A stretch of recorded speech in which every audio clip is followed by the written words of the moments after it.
अस्सलाम वालेकुम दोस्तों, मैं हूं अताम नकलिया और आप देख रहे हैं मेरा यूट्यूब चैनल पंजाब खेती।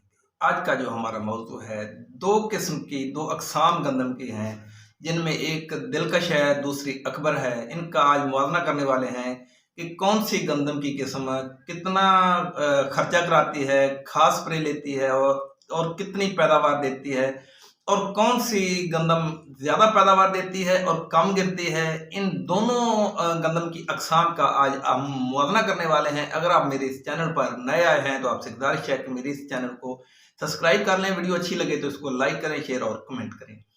दोस्तों, सबसे पहली बात तो यह है कि किसी भी किस्म की कोई भी वैरायटी हो गंदम की, उसका आबो हवा और ज़मीन पर बड़ा मुनहसर होता है। ज़मीन और आबो हवा के हिसाब से उसने पैदावार देनी होती है।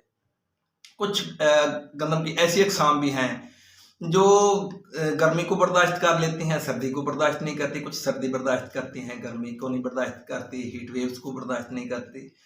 आज हम जिन दो अक़साम का मुआवजा करेंगे वो अकबर और दिलकश है। सबसे पहले बात करते हैं दिलकश की। दिलकश गंदम एक ऐसी वैरायटी है जिसका कद ज़्यादा होता है, शगुफ़े ज़्यादा निकालती है, सिट्टा ज़्यादा बड़ा होता है। ज़ाहिर बात है, सिट्टा बड़ा होगा तो उसमें दाने भी बड़े होंगे, और सेहतमंद अगर सिट्टा है तो उसमें दाने भी सेहतमंद होंगे और एवरेज ठीक होगी, यानी ज़्यादा एवरेज होगी।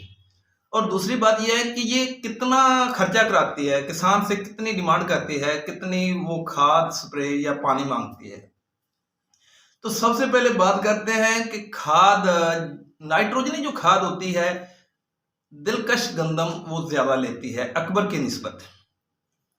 ये सबसे पहले हम जिस वक्त पहला पानी लगाते हैं, 1 बोरी फी एकड़ के हिसाब से नाइट्रोजनी खाद दे देते हैं।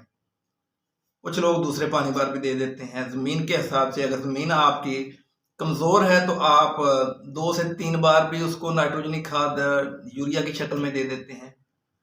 लेकिन अगर आपकी ज़मीन कमज़ोर नहीं है, लेकिन आपकी गंदम डिमांड करती है कि उसको नाइट्रोजनी खाद की ज़रूरत होती है, तो फिर आप दूसरे पानी के बाद या तीसरे पानी के बाद डायरेक्ट यूरिया ना डालें, बल्कि उसको कैन ग्वारा की शक्ल में या 23 की शक्ल में या किसी और टानक की शक्ल में आपको चाहिए कि अपनी गंदम को नाइट्रोजन की जो कमी है वो पूरी करें। क्योंकि नाइट्रोजनी खाद ज़्यादा लेती है दिलकश अकबर की निस्बत, और इसकी ये वजह भी है कि ये ज़्यादा नाइट्रोजनी खाद लेती है और इसका कद भी ज़्यादा होता है, सिट्टा भी लंबा होता है, इसलिए इसने ज़्यादा नाइट्रोजनी खाद को बर्दाश्त करना होता है, और ये बर्दाश्त करती है। ये इस कम गिरती है क्योंकि इसका नाड़ मोटा होता है। अकबर की निस्बत ये कम गिरती है, वह तो ये भी गिर जाती है। दूसरी बात है कि 1 बोरी नाइट्रोजनी खाद हम पहले डाल देते हैं। कुछ लोग बुआई के वक्त 1.5 से 2 बोरी डीएपी डालते हैं। कुछ लोग ऐसे भी हैं जो पहले पानी पर डालते हैं।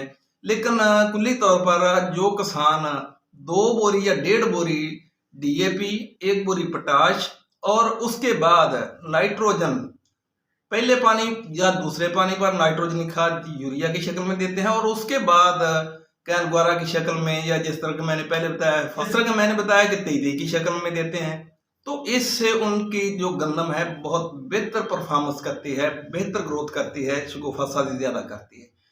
और जाहिर बात है कि वो अगर बेहतर शगुफ़ा साजी करेगी तो उस पर सिट्टे ज़्यादा आएंगे, और अगर सिट्टा ज़बरदस्त हुआ, सेहतमंद हुआ, तो उसमें दाने भी उसी हिसाब से ज़्यादा होते हैं और मजबूत होते हैं, मोटे होते हैं, और वज़न वो ज़्यादा देते हैं।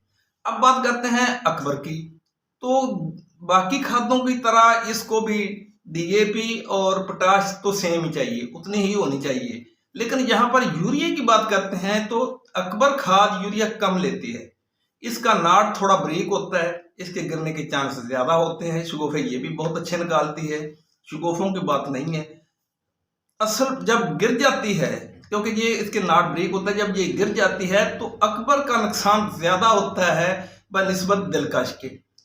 नुकसान दोनों का ही होता है। गंदम कोई भी किस्म चाहे हो, अगर वो गिर जाती है तो तक उसकी जो एवरेज है 20-25% तक वो कम हो जाती है। लेकिन यहाँ पर हम आज बात करते हैं अकबर और दिलकश की। अगर दिलकश गिर जाती है कम नुकसान होता है, अकबर गिरती है तो इसका नुकसान ज़्यादा होता है। नुकसान की वजह ये होती है कि इसका नाड़ बारीक होता है। जब हमारा किसान दिलकश पोटाश के हिसाब से अकबर को यूरिया खाद डालता है तो वो ज़्यादा नुकसान कर जाता है, क्योंकि वो कद करती है, लचक आती है, हरियाली आती है। तो जब कद करती है तो गिरने के चांसेस ज़्यादा होते हैं।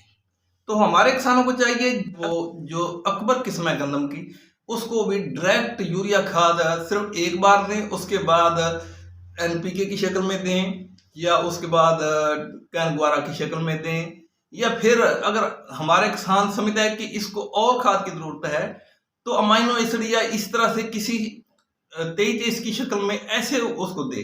अगर वो डायरेक्ट यूरिया खाद डालेगा तो हमारे गंदम के गिरने के चांस बहुत ज्यादा बढ़ जाते हैं। उम्मीद करता हूं कि आपको मेरी इस बात की समझ आ गई होगी। अगर वीडियो अच्छी लगे तो इसको लाइक करें, शेयर और कमेंट